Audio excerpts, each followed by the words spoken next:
Welcome back to the Outlaw Ranch. Well, as you can see, we're still going backwards. What I did was I removed this shock mount. You can see the tabs or the tacks where it was sitting. And the reason I did that was we're going to try and move this shock mount this way a little bit to try and get it a little bit more in line with that axle. What was happening was the lower part of that shock was tilted so far forward that we were fixing to run into issues here with the shock actually making contact with the mount. So by straightening that shock, that gives us a little bit of real estate between that shaft and this bracket. So the next thing we're going to do is I'm going to come in and try and just cut the end of this bolt off here a little bit, just to give us a little bit more real estate to move that shock bracket further down range, I guess, on the frame. The other reason for that was the front shocks here, because this tube comes in at such an extreme angle, because this frame comes down this way, that shock mount was going to have to come way over here, and that was going to be another very extreme angle on the front axle. And in reality, that front shock mount probably needs to come in just forward of this tube a little bit. So in order to try and make the front shocks and the rear shocks match a little bit more aesthetically as far as the angle of them, that's why we're going to move this shock mount here on the rear. Incidentally, we can't move it behind this tube because the way this frame kind of curves down, now that shock would be angling negatively towards that rear axle. We don't want that. So stand by. We're going to go ahead and clip the head of this bolt off here a little bit and see what that buys us. So we got a little work to do. Hang on. Okay. We moved this shock mount a little bit. I don't know, it looks like about an inch and a half towards the rear of the truck. The shock is 75-ish degrees, 74.9.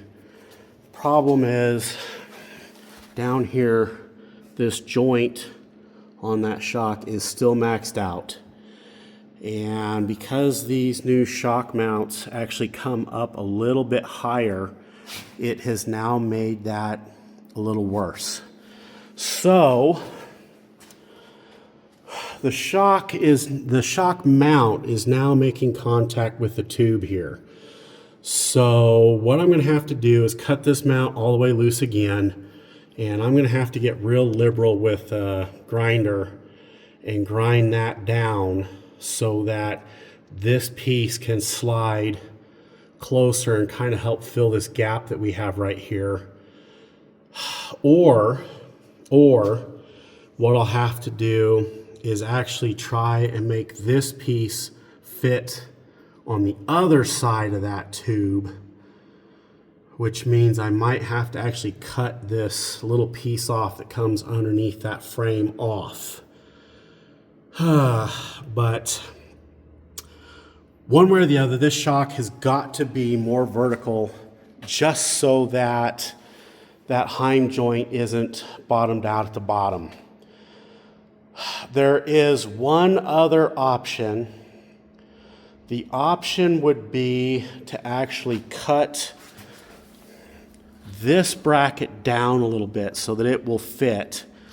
And the back bracket would be a little longer, hence kind of canting that lower shock mount a little bit. That would eliminate the binding on the bottom, but that doesn't bring the fronts and the rears in more alignment. So the answer is we're just going to have to cut this. We're going to have to bring this further to the rear somehow. So we'll unbolt all this again. We'll move that shock again and see if we can't get it more vertical. Yeah, stand by. We got a lot more work to do. Okay, guys, it's been several days here since we were messing around with the shocks and the shock mounts and everything else. And right now, I kind of have hit kind of a dead end with that. I don't know what to do with it, so I thought I would work on some things that maybe I did know what to do with. And that is these axle lower link mounts here. So there's a couple of brackets here, and I want them to go on the axle, you know, something like that. These are cut as though they would go, you know, straight up or straight down, probably straight down, so that you can get a little bit more axle separation. I didn't want to do that. I didn't want anything hanging down lower than it had to be. So I've been working on these brackets here that will go on this axle like this. So I've had to open them up, and as you can also see, I've had to cut these ends off. And the reason the ends had to get cut off is because there's this weld here where the two pieces of the axle tube come together. And the problem is, if I was just to continue grinding on this so that it would fit over that weld here, the back end, this piece here, would have such a gap that you would have a real trouble trying to fill that gap. So by cutting them off and then just putting a little, you know, 45-degree angle there, bevel or whatever, so that it'll clear that weld is what I've done. So this is ready to get put on. I just need to come in here and clean up this axle tube. So let's get to work. Let's get that axle tube cleaned up a little bit. All right, y'all. As you see, we've got this axle cleaned up. This bracket does fit nice and tight on there. And you can see that we are lined up pretty close with the inside edge of that plumb bob. And the reason I've done that is because that plumb bob is right on the outside of that frame, which is right where all that tubing lines up with. And so this bracket then would be on the would be just on the outside of that tubing. So that's why I'm putting this bracket just on the outside edge of that little plumb bob there. I don't have a real good way of measuring it. I guess I could come off of the wheel mount surface here. This boot guard here is kind of in the way, but we'll figure something out. We're going to get this one tacked in, and then we'll try and find a really good way to duplicate everything as exact as we can on the far side. So stand by, I'm going to get this tacked in, and we'll see where it ends up. All right, y'all, as you can see, we've got these tacked in. This one I cut a little bit shorter just so I wasn't having to mess with a weld. But if you can see that other side, it's right up to it. And I cut them both the same length, so that weld doesn't exactly go straight down the edge. And as you can see, we are tight. Everything is very tight. That was the passenger side of the truck. Over here, this is the driver's side of the truck, and everything is tight. I had to remove my spacer block over here so I could use it on that other side. We'll keep those in place when we go to finish weld this stuff. So the next thing, I guess, is to probably get this frame side here with the upper links tacked in place close to where we want it. It's not going to be exact, but what I'm going to do first is I'm actually going to cut some of my PVC. I'll unbolt this stuff, put some links in there, and measure. And we're going to try and duplicate that on top as well. We'll get back to that. We got a little bit more work to do, so y'all hang out. All right, y'all. We've got heim joints in all four corners here for the rear. So the next step is we're going to measure and get a close enough estimate so we can do some of that white PVC that's leaning up over there in the shop. And we'll make some mock links before we go and cut, you know, that $1,000 stick of DOM for this stuff. So stand by. Got a little bit more work to go, but this is a huge feeling. This is a good feeling to be bolting parts on even though they're not quite permanent. They're gonna be, so stand by. All right, y'all. As you can see, we have our mock lower links in, and they are the exact same length left to right. 43 3/4 is what the tubing is going to get cut at.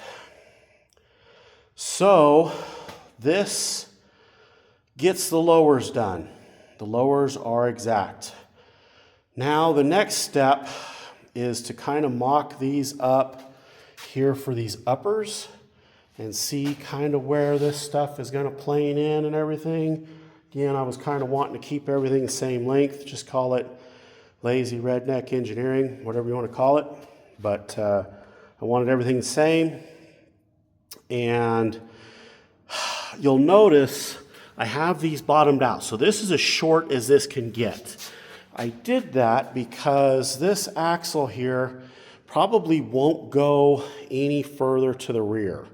If we want it to, great, not a big deal, but that's kind of where I have it set up. I suppose the other thing I need to do is I need to check the uppers on the rear, and then I need to check these lowers on the front and make sure that it's going to be the same on the front. So stand by, we got a little bit more work to do. This is gonna be this kind of a long haul, but let's get some more work done. Stand by. All right, y'all. This is kind of where the upper would go here. It's not perfect, but for not having this piece here kind of tight where it goes, you can see here, I think it's going to work out. It even comes real close to our center line here. We're going to have plenty of room to get that nut on and off. So I think this is where it's going to go, and we have access to our bolts. So this was the side that was a little tougher. So we're going to start cutting our links now. They're going to be 43 3/4. I've got the mark right here.